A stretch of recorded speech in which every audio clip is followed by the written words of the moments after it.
Queridos irmãos, se você ou se vocês forem bastante atentos e estiverem nos 3 últimos domingos, os 2 últimos e neste, aqui na igreja, principalmente à noite, você deve ter percebido que nós estamos, neste começo de ano, falando sobre como descomplicar a vida.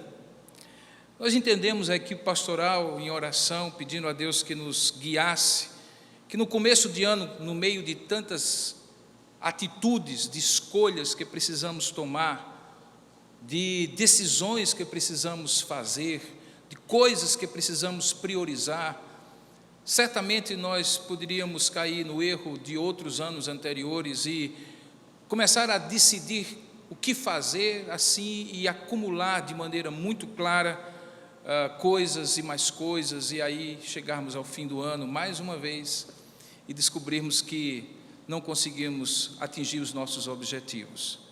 E aí entendemos que a felicidade da vida cristã está relacionada à simplicidade dela. Daí porque no primeiro domingo do mês nós falamos sobre como descomplicar o seu relacionamento com Deus. O pastor Vandi, um dos pastores da igreja, disse que à luz do relacionamento que Deus teve com aqueles religiosos da época de Jesus, escribas e fariseus, que o verdadeiro cristianismo, ele é sem superficialidades, sem ritualismos e sem legalismos. É um cristianismo de amar a Deus acima de todas as coisas e ter Jesus como o único caminho, a única verdade e a única vida, sabendo que ninguém vem ao Pai senão por Ele. É assim que descomplicamos a nossa vida com Deus. Domingo passado eu falei sobre descomplicar a sua vida, os seus relacionamentos pessoais. Como consequência disso, os irmãos que estavam aqui lembram de que se na verticalidade o nosso relacionamento com Deus está ajustado, descomplicado, amamos a Deus acima de todas as coisas, consequentemente vamos amar ao nosso próximo como a nós mesmos, é a dimensão horizontal da nossa fé e da nossa vida cristã. Só que no meio de tudo isso, e com esferas, e com projeções, e com áreas da nossa vida que muitas vezes se sobrepõem, quem sofre é a nossa agenda, né? Às vezes nós temos tantas coisas para fazer e tão pouco tempo para fazer. E aí hoje eu gostaria de compartilhar com os irmãos, não numa perspectiva de autoajuda, não para trazer algo que você pode ler em qualquer livro que você encontrar aí em alguma livraria, mas de uma perspectiva bíblica, porque Deus tem sim algo a ser dito acerca de como descomplicar sua agenda, para que a sua vida seja mais feliz por ser mais simples, e em tudo isso o nome de Jesus ser glorificado. Pensando nisso, então, eu gostaria de convidá-lo a abrir a palavra do Senhor na carta que Paulo escreveu aos Efésios, no capítulo 5, e nós vamos ler 3 versículos apenas. Os irmãos vão até estranhar, né? O pastor Robson normalmente gosta de ler textos mais longos, mas é porque nós vamos fazer referência ao anterior e ao posterior, aquilo que vem antes e depois, mas abra a sua Bíblia e nós vamos ler juntos em 5 de Efésios, Efésios 5, verso 15 a 17. Efésios capítulo 5, 15 a 17. Se eventualmente você não estiver com a Bíblia nas mãos, você pode ver aí na projeção, em ambos os lados da plataforma, esse texto que diz assim diz a palavra de Deus. Portanto, começa assim: portanto, vede prudentemente como andais, não como nécios, e sim como sábios, remindo o tempo, porque os dias são maus.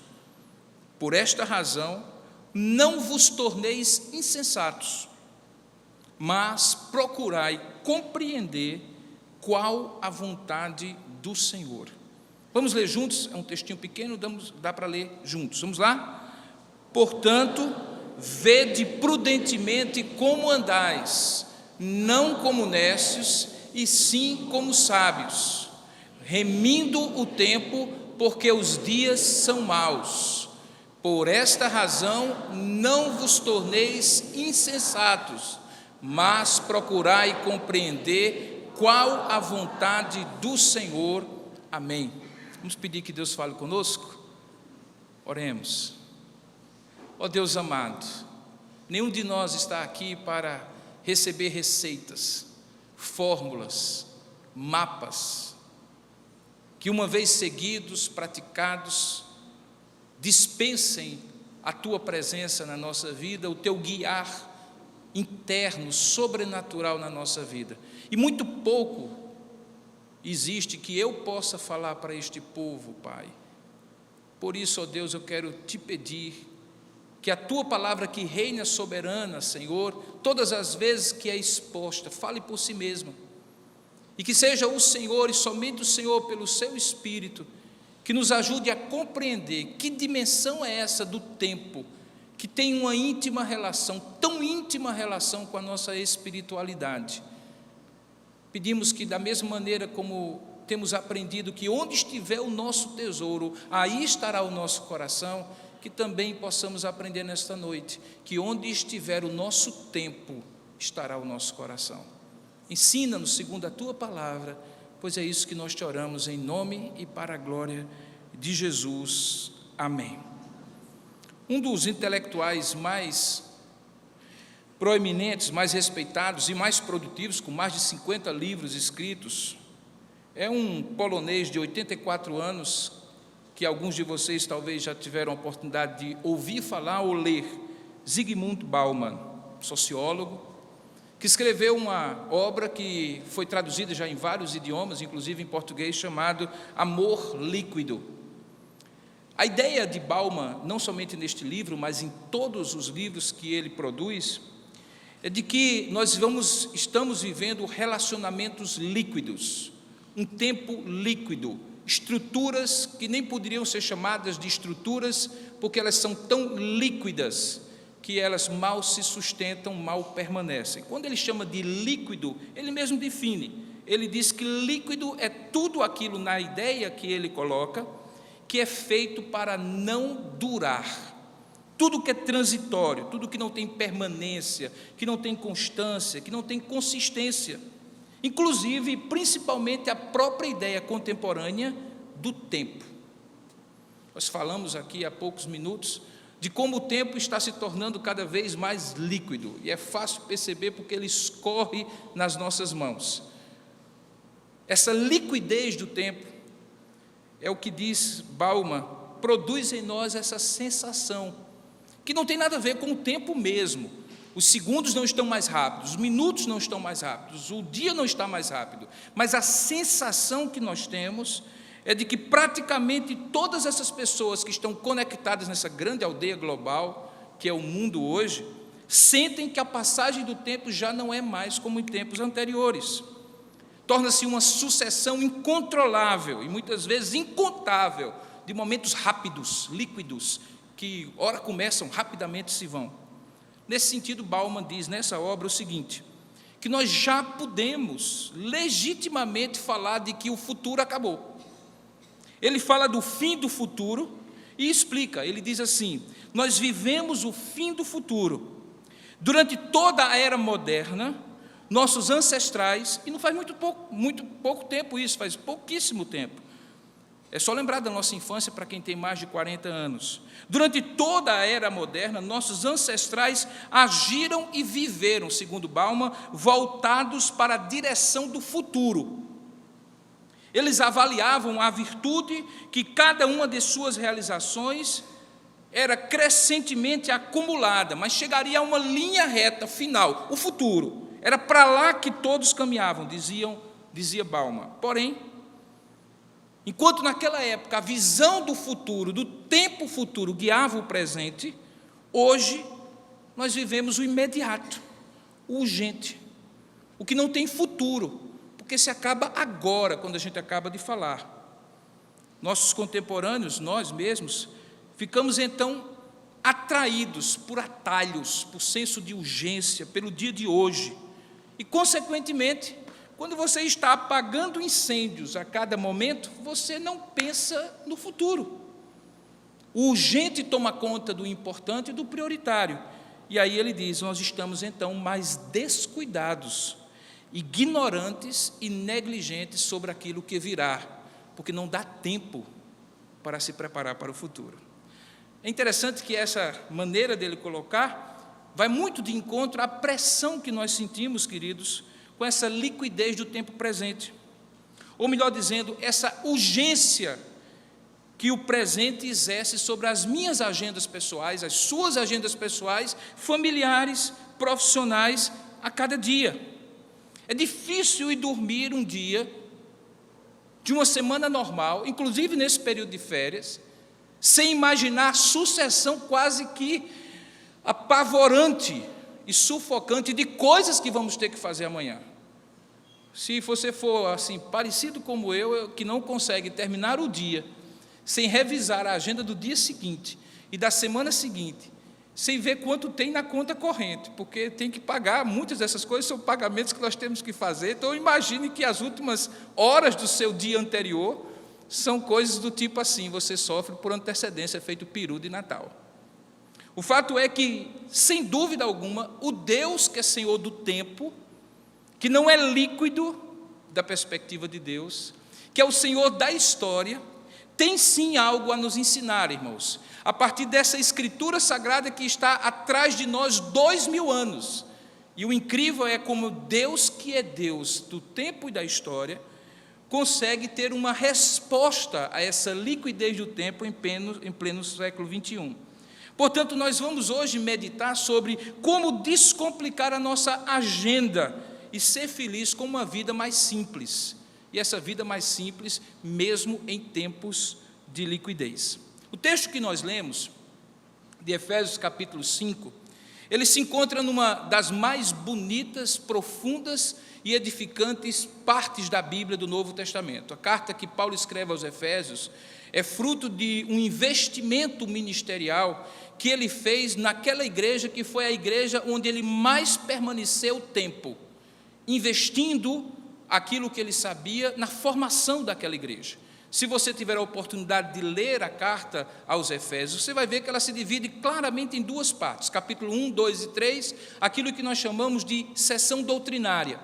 Paulo resgata tudo aquilo que é preciso que a igreja de Éfeso compreenda sobre quem é Deus, qual é o propósito de Deus e como aquela igreja, como igreja, se insere neste propósito. Alguns chamam a carta de Paulo aos Efésios como o evangelho da igreja. Capítulo 4, 5 e 6, ele então vai aplicar aquilo que é conhecido agora pela exposição dos 3 primeiros capítulos. Por isso você encontra, já no capítulo 4, expressões em que ele faz exortações, chamados, apelos, convocações diante daquilo que ele ensinou. É o método paulino. Ele diz o que é e por causa do que é aquilo que precisamos fazer ou ser. Ele fala do que é realidade da parte de Deus para depois nos convocar à ação. E então, quando chega no capítulo 4, ele inicia essa parte mais prática. Mas é no capítulo 5, que é o capítulo do texto que nós lemos, se você puder manter a sua Bíblia aberta, você verá que Paulo então dá uma consequência prática daquilo que ele ensinou. Veja como ele começa, ele diz assim: sede, pois, imitadores de Deus, o Deus que ele acabara de apresentar, como filhos amados, e andai em amor, como também Cristo se amou, ele havia falado, como também Cristo nos amou, ele havia falado sobre isso, e se entregou a si mesmo por nós, como oferta e sacrifício a Deus em aroma suave. Em outras palavras, ele diz, porque Deus é o que Ele é, e como eu apresentei para vocês, porque Ele fez o que fez, agora cabe a vocês ser imitadores de Deus como filhos amados.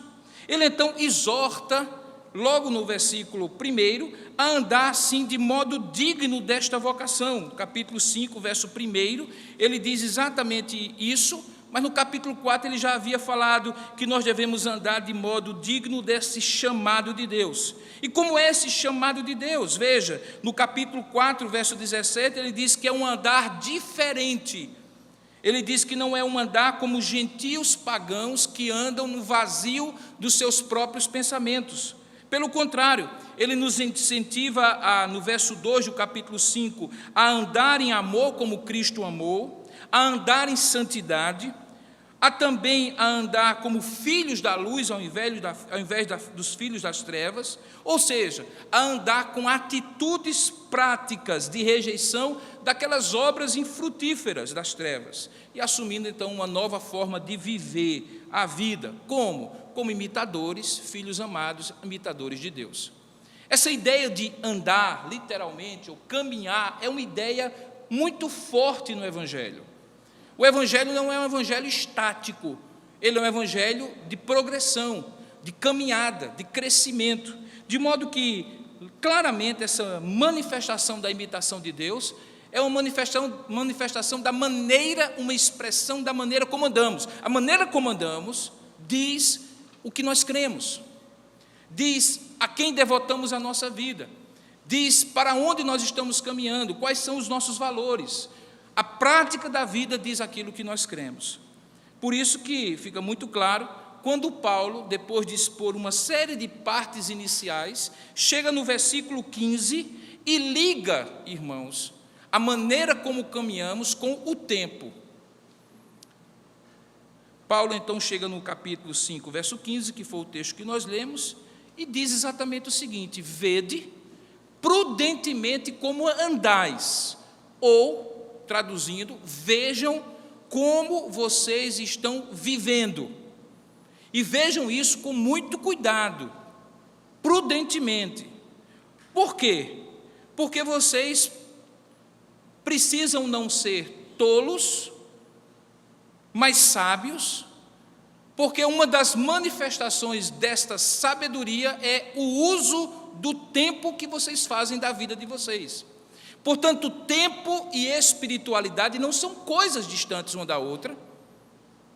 Da mesma maneira como na oração eu disse que Jesus um dia falou que onde está o nosso tesouro, as nossas posses materiais, o que nos dá uma certa segurança material na vida, aí estará o nosso coração. Portanto, ele diz assim que nós devemos vigiar bastante para saber em quem nós confiamos, se é em Deus, e a quem nós nos dedicamos, se é a Deus ou se é as riquezas deste mundo. Da mesma maneira, ele então poderia muito bem dizer aqui, que onde estiver o nosso tempo, aí estará o nosso tesouro. Onde estiver o nosso tempo, aí estará, o nosso coração.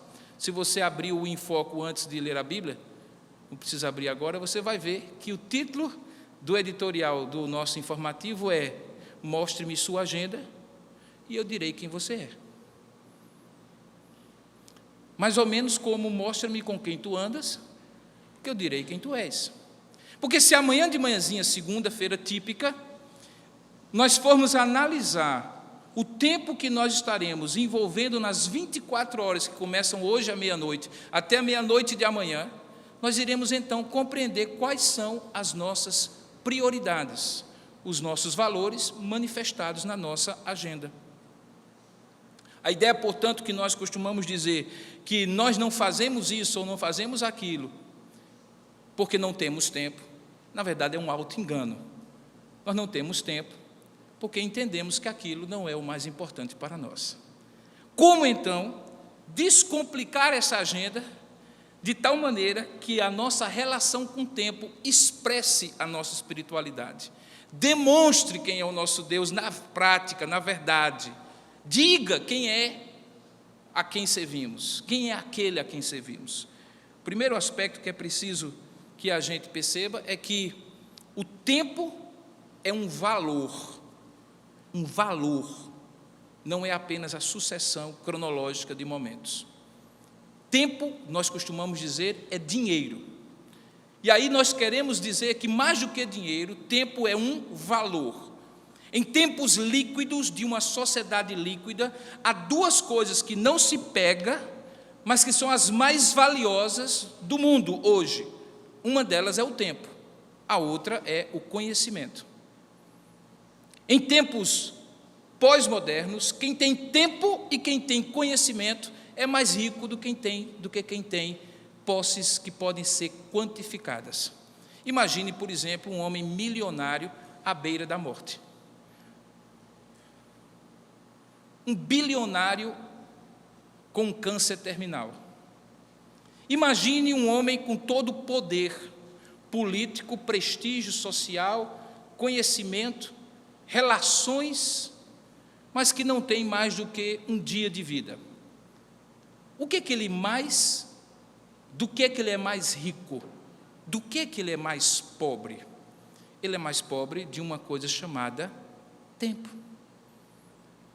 Compreender então o tempo como um valor é exatamente aquilo que Deus nos chama a fazer. Veja bem, ele diz assim: vede prudentemente como andais, não como necios, e sim como sábios, remindo o tempo, porque os dias são maus.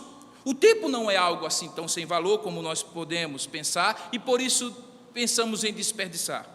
Na verdade, a vida nos ensina que as coisas mais preciosas, irmãos, são justamente aquelas que menos valorizamos, até que perdemos. Sejam elas no mundo natural da experiência humana, como por exemplo o ar e a água. Tempos atrás, qual de nós imaginaria que em pleno Brasil, rico de recursos naturais, a bacia hidrográfica do mundo, nós estaríamos sendo ensinados a economizar água, porque a água não seria mais, como de fato nunca foi, um recurso renovável. Qual de nós pensaria, nós como brasileiros, num país que tem a floresta amazônica, pensar sobre a qualidade do nosso ar e como precisamos melhorar a qualidade do nosso ar? É porque aquilo que nós de fato deveríamos colocar valor, nós só temos compreensão de que é valioso quando estamos a ponto de perder. Assim também é o tempo de vida, assim também é o tesouro que nós temos, assim também é o talento que nós temos. No verso 16, fica muito claro que a atitude geral que devemos ter para o tempo é expressada pelo gerúndio, pela palavra que está aí, remindo o tempo, porque os dias são maus. Essa palavra remindo está aí como um verbo no gerúndio. Porém, lá no grego, na língua original, é uma expressão enorme, que eu vou tentar dizer para vocês aqui. Exagorazomenoi tonkairon. Não estou falando japonês, estou falando grego, koine. O que significa essa palavra, exagorazomenoi tonkairon? Significa remir o tempo. A palavra tempo que é usada aqui, você percebeu, não é a palavra, você que fala grego, não é a palavra mais comum na língua helênica. Não é a palavra, por exemplo, cronos, de onde vem cronômetro, de onde vem cronografia, de onde vem cronologia, quando vem cronografia e assim por diante, cronograma. É a palavra kairos, é uma palavra muito específica da língua grega. Ela não se refere à passagem linear do tempo. Quando ele diz aqui, remindo o tempo, ele não está dizendo que nós devemos olhar para o tempo como passado, presente ou futuro. Mas talvez fosse melhor traduzida pela ideia de que é uma oportunidade única, irrepetível e insubstituível. É um kairos, uma coisa que acontece uma vez só na vida, daquela maneira, com aquela estruturação e que de repente é jogada assim nos seus peitos, para que você decida o que fazer com ela. É, por exemplo, a expressão que fala de um momento da história.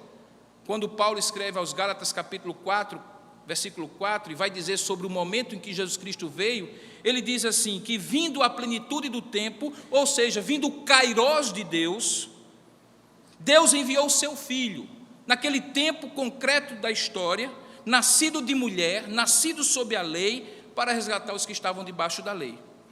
Do mesmo jeito que na história, Deus, em dados momentos, oportuniza esse neologismo que é cada vez mais comum, instantes que não se repetem, como a vinda de Jesus Cristo aqui descrita, também na minha história e na sua história isso acontece. Na linguagem coloquial, kairos significa uma oportunidade única, por isso que o texto paralelo a esse, que está na carta aos Colossenses, capítulo 4, verso 5, diz assim, aproveitai as oportunidades. Então, remindo o tempo significa aproveitar as oportunidades.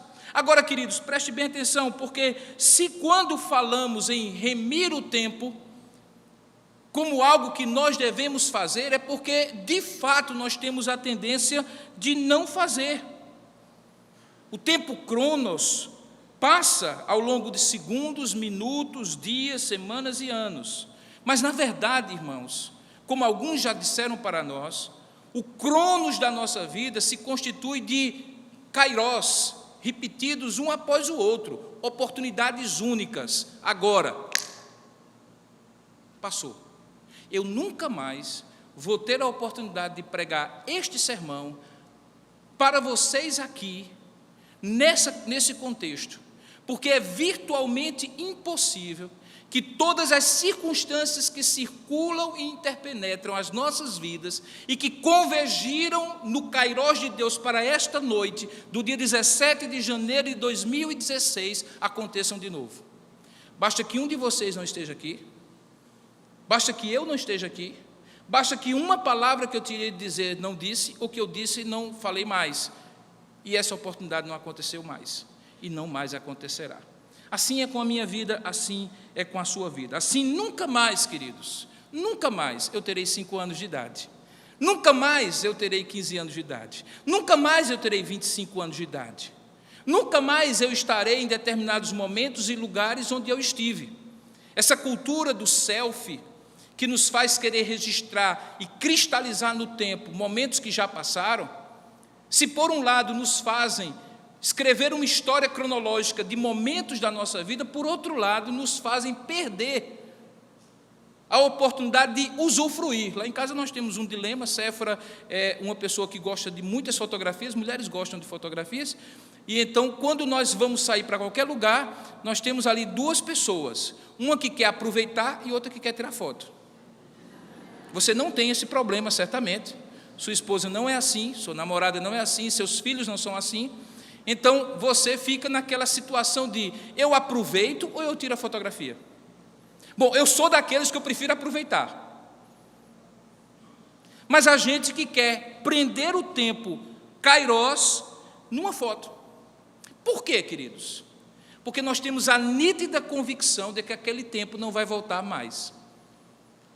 Ora, se você tiver alguma coisa que nunca mais você vai ter, aquilo precisa ser muito valorizado, porque de alguma forma nós fomos tomados, sempre, irmãos, por uma certa nostalgia, uma certa tristeza que evoca uma perda muito maior do que uma perda de um bem material. Se você perde um bem material, você corre atrás e reconquista talvez melhor do que aquele, mas o momento, o tempo, a oportunidade, não há coisa no mundo que faça com que você compre de novo.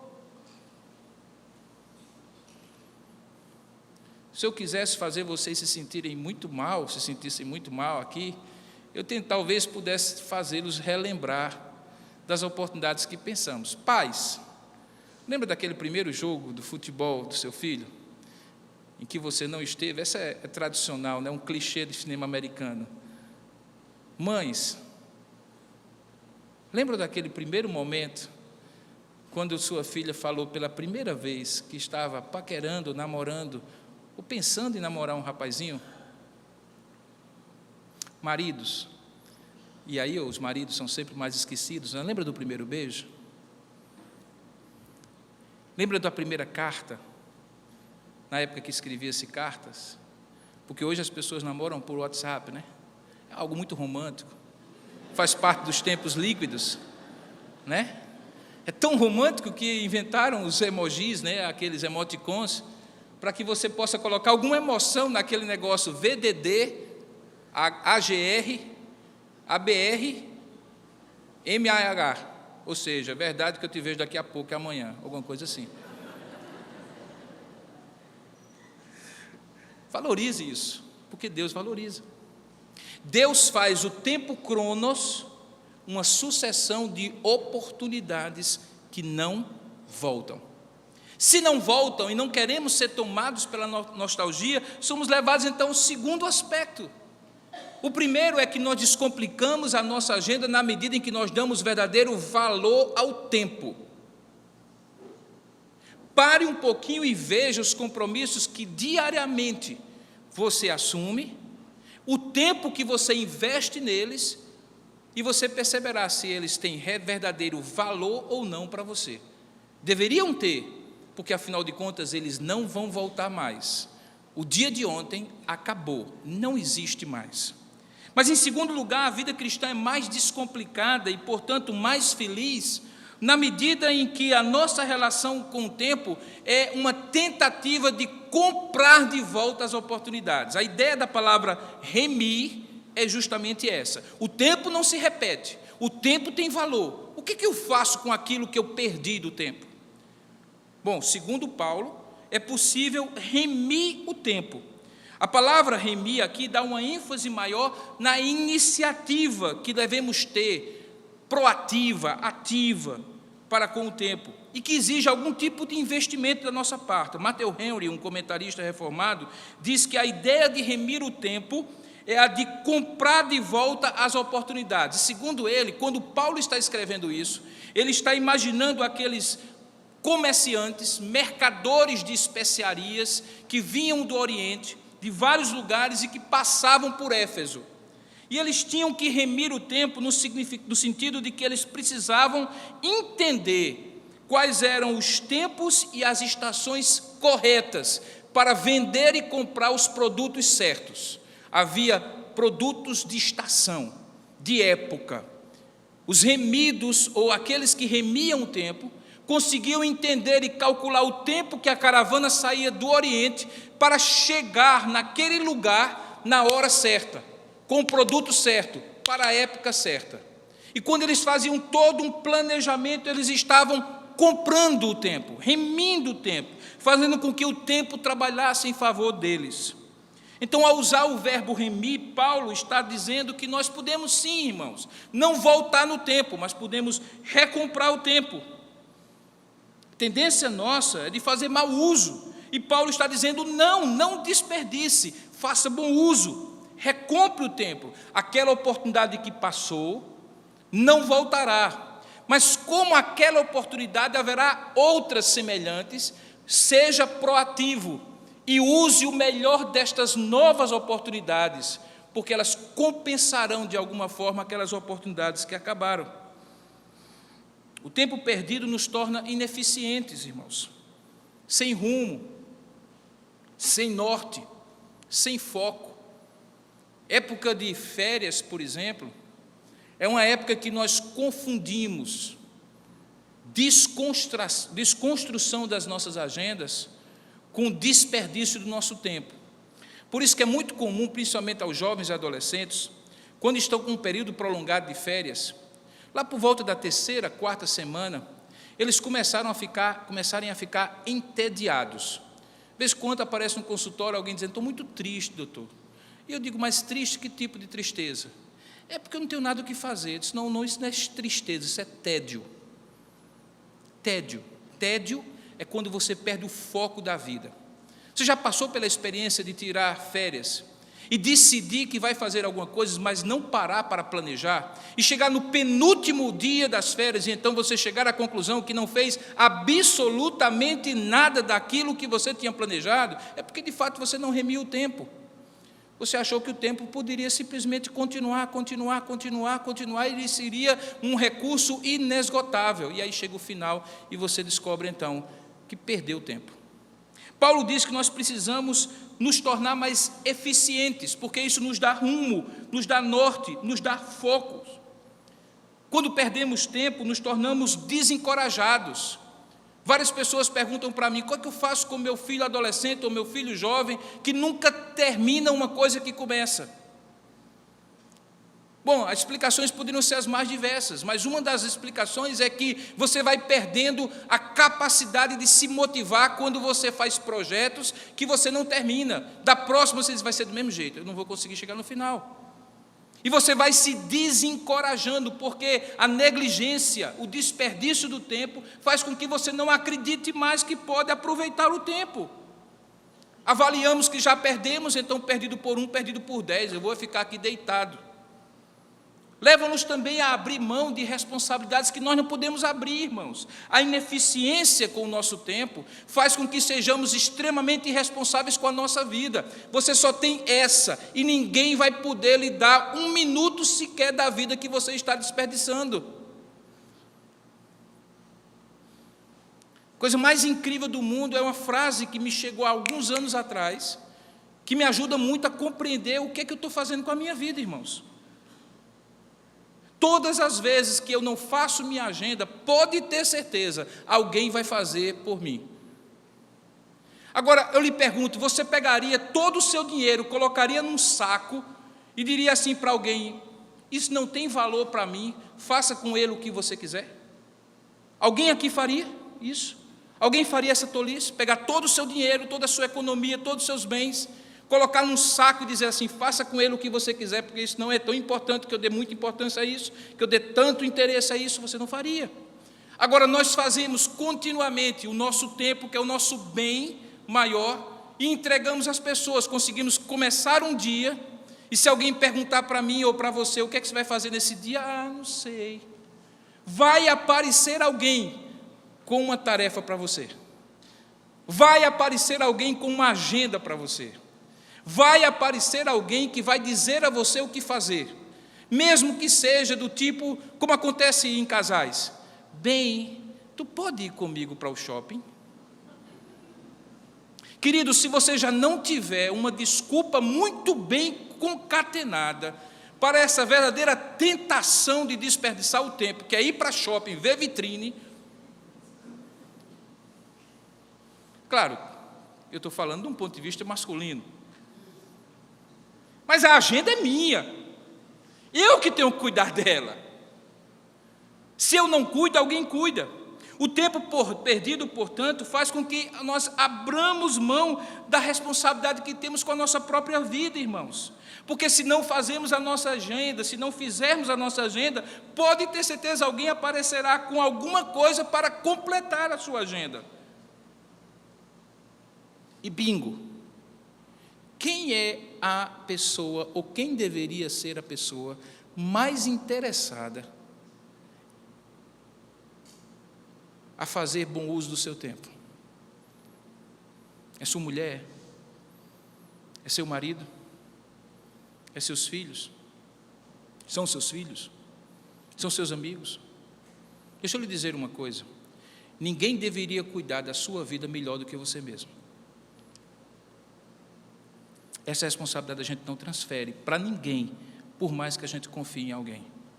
Quem tem que estabelecer o uso do meu tempo sou eu, não é minha esposa. Quem tem que estabelecer o uso do meu tempo sou eu, não podem ser os meus filhos. E aí eu gostaria de fazer um pequeno exercício agora, para quebrar um pouco a tendência da mensagem. Vamos agora, aqui, preste atenção. Eu gostaria que você pensasse agora. Última semana que acabou ontem. Ficou alguma coisa pendente que você não fez na semana passada? Lembrou? Só lembro de uma. Ficou alguma coisa pendente da semana passada? De domingo passado até sábado, você pensou em fazer alguma coisa que não teve tempo de fazer? Que deixou pendente? Lembrou?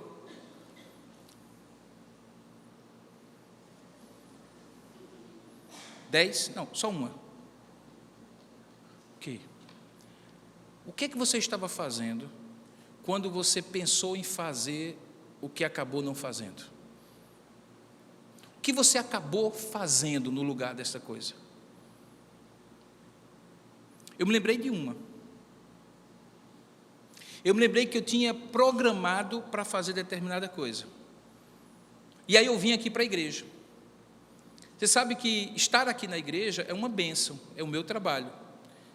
Mas se eu não fizer determinadas coisas antes de chegar na igreja, eu não consigo fazer depois que eu chegar na igreja. Porque quando você chega aqui, obviamente, você tem uma série de coisas que vão sendo feitas à agenda.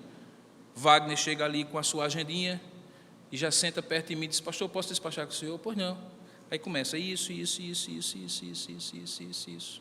Aí uma pessoa telefona, a outra pessoa faz isso assim por diante.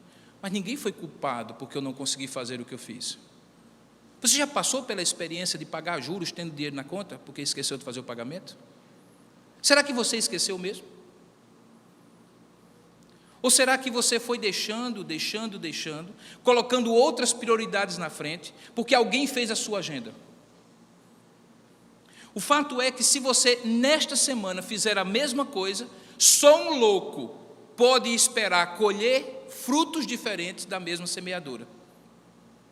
Se hoje eu continuar deixando que as pessoas façam a minha agenda, elas farão, mas eu ficarei com uma lista de pendências para o resto da semana. E uma semana passa para outra. Fui dar um curso numa instituição de ensino aqui em João Pessoa, e eles mudaram a maneira como eles fazem o cadastro dos professores. E pela primeira vez eles pediram, eu já tinha mandado toda a documentação, mas eles pediram que eu enviasse o diploma do meu mestrado em psicologia. E aí eu disse assim, eu não tenho. A coordenadora acadêmica disse, como o senhor não tem? O senhor não é mestre em psicologia social? Eu sou, mas eu não tenho. Disse, quando foi que o senhor se formou? Eu disse, em 1900, esse tempo todo? E aí eu disse, mas eles me deram essa declaração, a declaração de conclusão do curso. Não serve. A instituição agora está exigindo o diploma. E o curso ia começar na quinta, isso era uma segunda-feira. E aí eu disse assim, olha, eu acho que não vai dar tempo. E ela me disse uma coisa bem interessante, realmente, depois de todos esses anos, se não deu tempo para o senhor conseguir pegar o diploma na universidade, realmente até quinta-feira não vai dar mesmo não.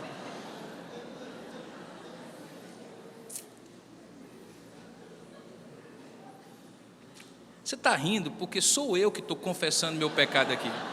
Agora, se eu sair daqui e pedir para que você conte a sua experiência, eu duvido, como dizia minha velha mãe, que você não tenha uma história semelhante de algo que você disse, eu pego amanhã, depois eu faço depois, até que chega um momento em que as circunstâncias dizem, é aqui e agora, amigo, tem ou não tem, fez ou não fez, e você diz assim, não deu tempo. Não deu tempo. É porque alguém fez a sua agenda, porque você não fez a sua própria agência.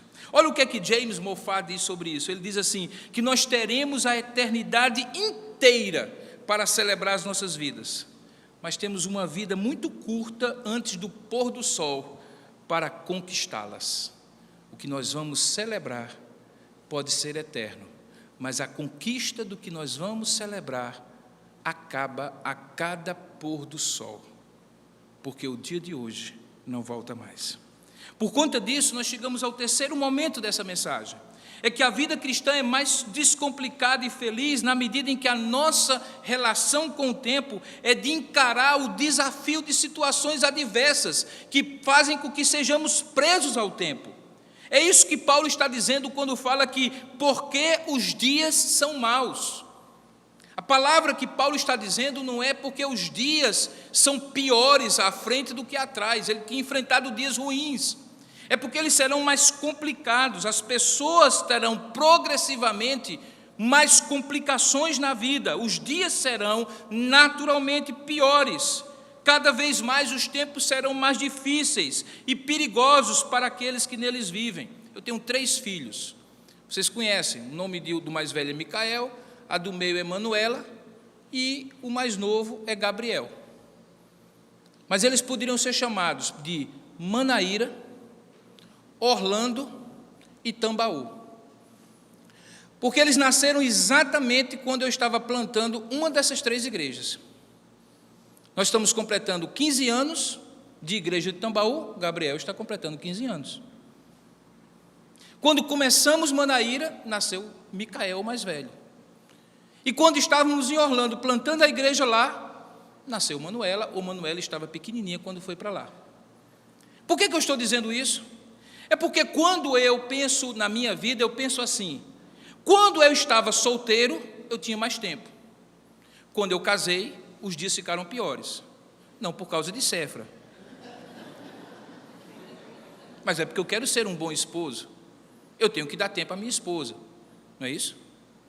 Aí eu disse, não, agora está bom, eu ainda consigo lidar. Onde estão 2, a agenda fica muito mais fácil. Aí veio Micael. E Micael veio quando eu estava plantando uma igreja. E eu estava terminando naquela época, 20 e tantos anos atrás, quase 30 anos atrás, o meu curso de psicologia, a graduação. E aí eu pensei assim, gente, não vai dar não. Plantando uma igreja, recém-casado, filho, dá não. Sabe o que aconteceu, irmãos? Os dias foram ficando piores. Manuela certamente está assistindo, porque Manuela veio. Não porque Manuela veio, mas porque era mais um para fatiar meu tempo. Depois ficou mais difícil ainda, porque veio o terceiro. E sabe o que é que eu descobri? Que a coisa não ia melhorar. Não estamos querendo fazer um quarto filho, mas a verdade é que está mais difícil hoje. Tudo na minha vida hoje é mais difícil. Na sua também será amanhã. Os dias serão maus. Saiba de uma coisa: não espere que o tempo se afrouxe para você poder valorizá-lo, remi-lo. Ele vai ficar cada vez mais apertado. Ele afirma que a razão para remir o tempo é justamente porque os dias são maus. Então, diante desse cenário, nem um pouco promissor de como devemos lidar com o tempo, em uma época cada vez mais líquida, em que nada é feito para durar por muito tempo, e diante de uma retrospectiva nem tão lucrativa, porque já perdemos muito tempo, precisamos descomplicar as nossas agendas para viver felizes com uma vida mais simples. Hoje pela manhã o nosso irmão Márcio compartilhou um determinado momento em que eles tinham que decidir se compravam um apartamento maior ou se mudavam para um apartamento maior, porque as coisas que estavam dentro do apartamento e a família não cabiam mais no apartamento, até que sua filha mais nova disse assim: o problema não é que o apartamento precisa crescer, é que nossas coisas precisam ser diminuídas. E aí novamente nós estamos diante do tempo. O problema é que nós podemos comprar um apartamento maior, mas nós não podemos comprar um dia maior do que 24 horas. Então o julgamento tem a ver com aquilo que nós vamos fazer das 24 horas. Veja o que a sabedoria de Salomão nos ensina, irmãos, e que é tão importante, e que está em Eclesiastes capítulo 2, verso 1 a 17, ou de 1 a 7, desculpe, que eu gosto de chamar da poesia do lembra-te antes que. Lembra-te antes que. Olha o que diz: lembra-te do teu Criador nos dias da tua mocidade, antes que venham os maus dias e cheguem os anos dos quais dirás: não tenho neles prazer. Lembra-te do teu Criador nos dias da tua mocidade, antes que se escureçam o sol, a lua e as estrelas do esplendor da tua vida, e tornem a vir as nuvens depois do aguaceiro.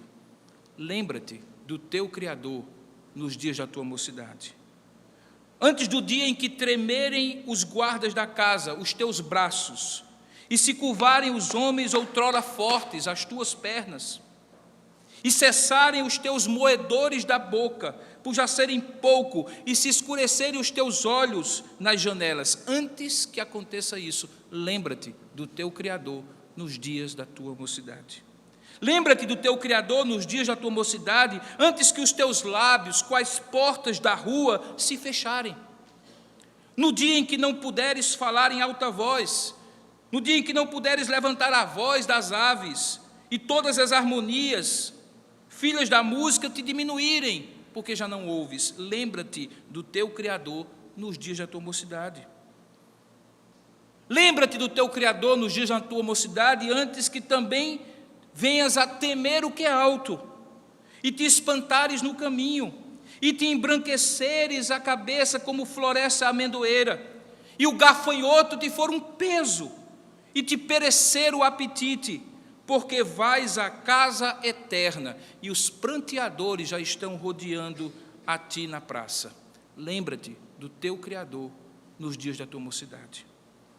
Lembra-te do teu Criador nos dias da tua mocidade, antes que se rompa o fio da prata, e se despedace o copo de ouro, e se quebre o cântaro junto à fonte, e se desfaça a roda junto ao poço, e o pó volte à terra, como era, e o Espírito volte a Deus, que o deu. Lembra-te do teu Criador nos dias da mocidade. Eu não sei, irmão, se é porque eu fui alcançado pelo Evangelho, muito jovem, com 15 anos e poucos meses, ou se naquela época o Evangelho que se pregava dava muito pouca importância ao presente da nossa vida e nos fazia olhar para a eternidade. Mas desde cedo eu ouvi uma palavra que se encontra em João capítulo 9, verso 4, e que ensina muito o que significa remir o tempo. ou aproveitar as oportunidades.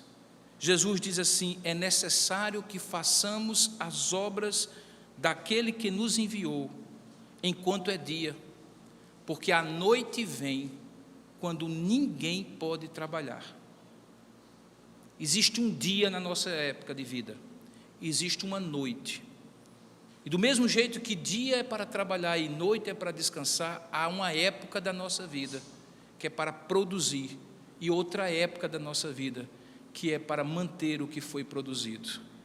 Quando nós invertemos essas estações da vida e do tempo, nós não estamos remindo o tempo. Há jovens aqui que têm mais ou menos a mesma idade que eu tinha quando encontrei com Jesus Cristo, ou Ele me encontrou. Eu quero dizer para você, essa vitalidade, esse tempo, essa criatividade, essa inteligência que você tem, você nunca mais vai ter depois que você for jovem. Lembre-se do Criador. Agora, se você já conheceu o Senhor um pouco mais maduro, não seja isso que faça você dizer assim: eu nada mais posso fazer porque já estou velho. Porque existem estações da vida, e na maturidade da vida há coisas que a gente faz com mais eficácia, com mais eficiência, com mais capacidade, porque a experiência da vida nos ensina a aproveitar melhor as chances, as oportunidades e os recursos que nós temos. Se somos jovens, não digamos, não tenho tempo porque eu tenho muito para viver. Se somos mais maduros, também não vamos dizer, não tenho mais tempo, por isso nada faço. Porque seja maduro ou seja jovem, é preciso que a gente se lembre e priorize quem é, afinal de contas, o Senhor do tempo da nossa vida. Um dos maiores elogios que eu já recebi, eu entendi como elogio, foi há muitos anos atrás, no início dessa igreja. Nós fazíamos um acampamento no Engenho Laranjeiras, que nós conhecemos ainda quando eu fui pastor em Manaíra, que era proprietário de uma pessoa que alguns aqui ainda se lembram, Barreto, que foi inclusive vereador aqui na cidade, Francisco Barreto, professor.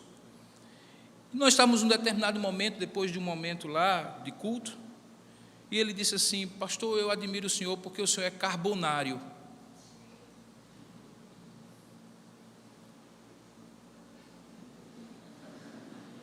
Eu fiz aquela cara de quem tinha entendido, agradeci, porque quando você não sabe alguma coisa que a pessoa fala a seu respeito, é melhor agradecer, porque vai que é alguma coisa boa e você não agradece, você fica como mal educado. Mas se for uma coisa ruim e você agradecer, você fica como generoso, que conseguiu matar no peito e sair com ela jogando, apesar da crítica.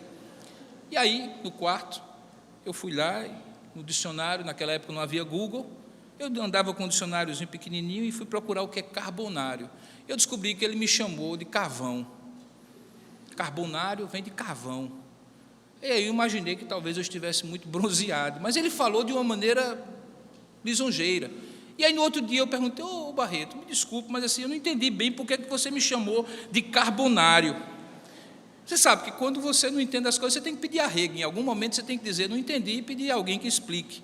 E ele disse assim: sabe, reverendo Robson, você é do tipo de pessoa que só se satisfaz quando se consome até o último calor que produz, seja para aquecer ou seja para iluminar. Isso é ou não é um elogio?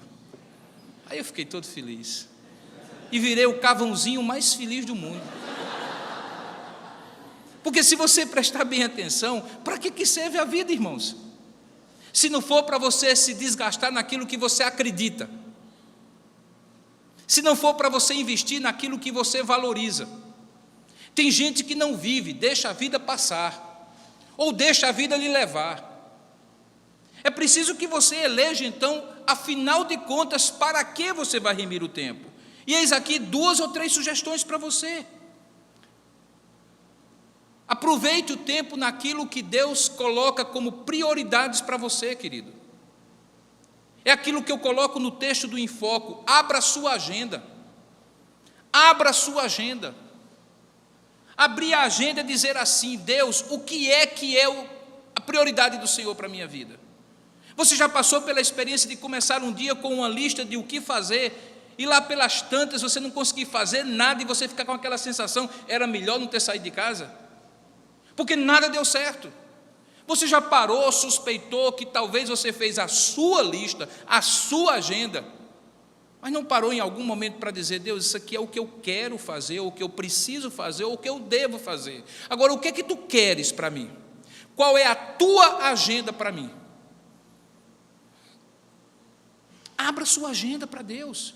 Você economiza tempo, aproveita a oportunidade quando você compreende que, se você crê em Deus e Ele é Senhor da sua vida por meio de Jesus Cristo, você não é dono do seu tempo, meu irmão. É uma ilusão imaginar que você vai remir o tempo por ter uma boa gestão do seu tempo. No começo do ano, mais de uma pessoa me pergunta: pastor, qual é o software que o senhor usa para gerir seu tempo? Bom, você pode encontrar vários aí no mercado. Você pode usar até aquela velha agenda de papel que você escreve. Pouco importa. Se você é crente em Jesus Cristo, se você confia que Deus é o Senhor da sua vida, do mesmo jeito que Ele toma conta do seu dinheiro e da sua alma para a eternidade, por que Ele não tomaria conta melhor da sua agenda? Eu não estou falando de ser negligente com obrigações familiares e de trabalho, irmãos. Mas presta bem atenção: se Deus é Senhor da sua vida, o tempo que Ele lhe dá num dia de 24 horas é de quem? É seu? Para você fazer o que você quiser? Ou é dele para Ele estabelecer prioridades para a sua vida? É dele, querido. Comece com Ele. Quando a gente fala de momento devocional na manhã de um dia, é porque aquele momento é o momento em que Deus abre a nossa mente, esclarece as nossas prioridades, até mesmo para decidir, por exemplo, que não vai dar tempo de fazer tudo aquilo naquele dia e distribuir melhor durante a semana, para ter espaços em que eu possa investir naquilo que é mais importante.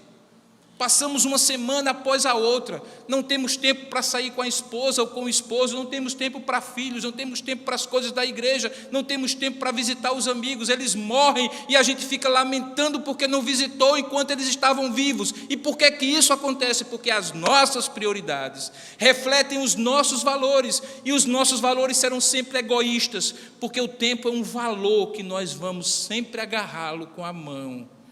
Preciso abrir mão e dizer assim: Senhor, a minha agenda é tua. Abra a sua agenda para Deus. Veja o que é que Paulo diz. Ele diz assim: em nada considero a minha vida preciosa para mim mesmo. Ele estava falando de valor, irmão, de investimento. Em nada considero a minha vida preciosa para mim mesmo, contanto que complete, que termine, que finalize a minha carreira e o ministério que recebi do Senhor Jesus para testemunhar o evangelho da graça de Deus. Tem uma carreira que Deus tem para você, tem um ministério que Deus tem para você. Não pense que ele estava falando isso porque ele era missionário. O que Deus quer lhe usar, Ele não vai usar ninguém no seu lugar. O casamento que você tem, no qual você deve investir, é só seu, não é meu. Se você não cuida dele com o zelo que você tem que cuidar, depois não venha para que eu tente consertar. A relação com seus filhos é sua, eles crescem rápido. Eu tomei um susto, irmãos, quando minha filha aos 15 anos disse: pai, eu quero sair de casa para estudar fora.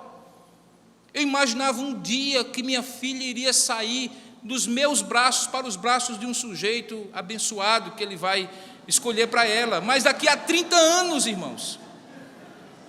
E de repente a menina com 15 anos sai e o outro está ali me aperreando todo dia com a cotação do dólar, dizendo: pai, será que vai dar? Será que não vai dar? Será que vai dar? Porque quer ir embora. É 12, é 15, os filhos da gente estão voando porque as asas deles são mais rápidas do que as nossas, porque o tempo deles é mais rápido do que o nosso. Quando eu era adolescente em Campina Grande, o maior alvo que eu tinha era vir morar em João Pessoa. Cheguei até Recife.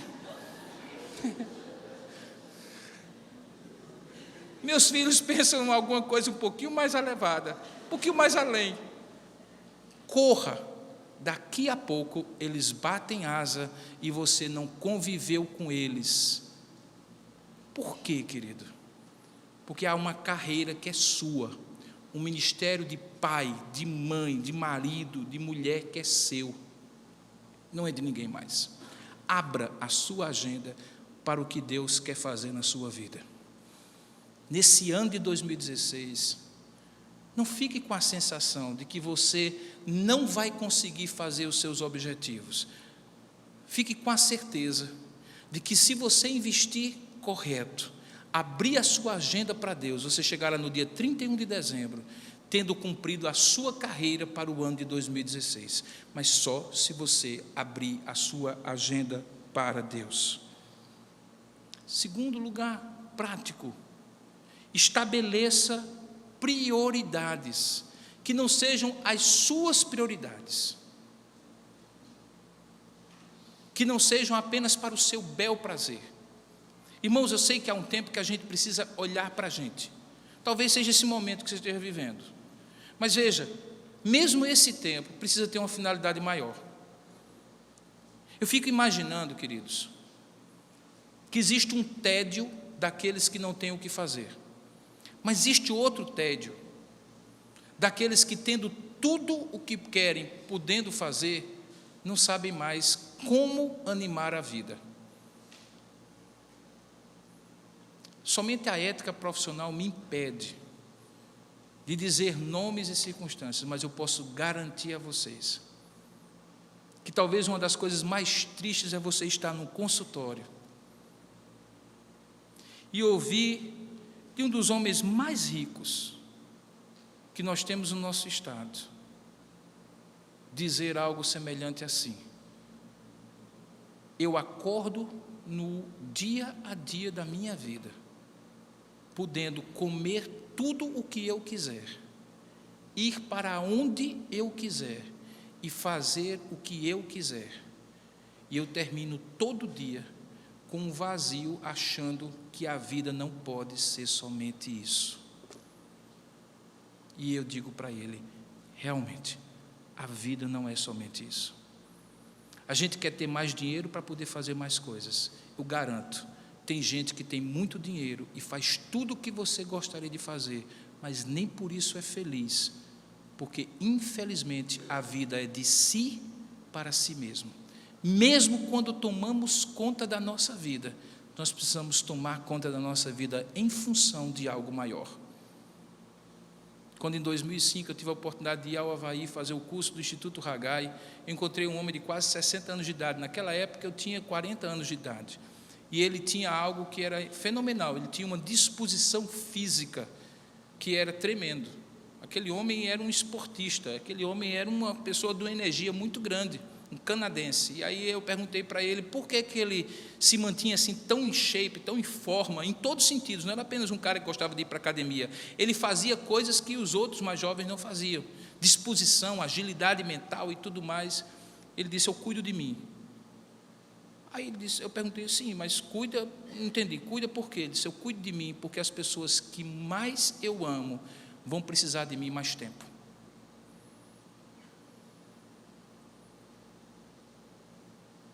Está aí um bom motivo para você se cuidar. Está aí um bom motivo para você cuidar do seu tempo. As pessoas que você mais ama vão precisar de você mais tempo. As pessoas que você menos ama não vão fazer diferença se você morre cedo ou morre tarde. Mas as pessoas que você mais ama precisam de você mais tempo. A gente quer ver os filhos da gente. A gente quer ver os netos da gente. A gente quer vê-los grandes, caminhando com Deus. A gente precisa fazer melhor uso do nosso tempo. E finalmente, para encerrar, de forma prática, abra sua agenda. De forma prática, estabeleça as prioridades de Deus para o seu tempo, mas acima de tudo, compreenda que quando você administra o seu tempo da perspectiva de Deus, diz o texto, que você encontra a vontade de Deus para a sua vida, e isso lhe dá paz. um termômetro para você entender se o seu tempo está sendo bem usado ou não, é quanto menos sensação de culpa e de medo pelo tempo que se perdeu você tiver, mais no centro da vontade de Deus você estará, porque você entenderá que aquelas coisas que passaram, de alguma forma, fazia parte de um propósito de Deus. E aquelas coisas que você não vai conseguir fazer, de alguma forma, nunca estiveram no propósito de Deus para você. Você então se torna um barco à vela. O barco à vela não se preocupa se tem ou não um motor. O barco à vela se preocupa para onde o vento o leva e simplesmente ajusta a vela na direção do vento. Nós não somos barcos a motor. Neste mundo competitivo, nós não precisamos ter um motor maior e mais produtivo para que o tempo seja melhor aproveitado. Nós precisamos ser um barco à vela que seja guiado pelo vento do Senhor na direção que Ele quer.